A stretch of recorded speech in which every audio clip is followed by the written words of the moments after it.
నేను నా క్రష్ చెప్పొచ్చా లేదు లేట్ అవుతుందా? ఆశ చూపించి మోసం చేస్తున్నారు. నేను చెప్తాను. చెప్పు. చెప్పేనా? Ajith Kumar. Ajith. More than a crush, I mean I respect him a lot as a person. ఇంకొంచెం ఎక్కువైతే క్రష్ అయింది. కాదండి, నేను ఇంకొక సాడ్ స్టోరీ కూడా చెప్తాను. క్రష్ అంటే ఆయన అంటే ఇష్టం.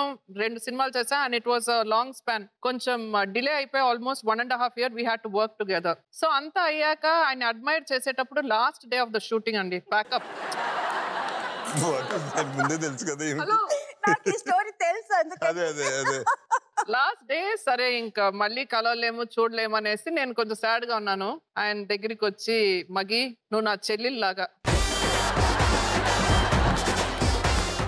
నీకు ఏం కావాలన్నా ఎప్పుడు కావాలన్నా లైఫ్ లో నువ్వు వచ్చి please ask me, I'll be there for you అన్నారు. ఆ మాట అన్నాక మనం ఏం చేయలేము కదా. అక్కడతో ఆగిపోయిందా?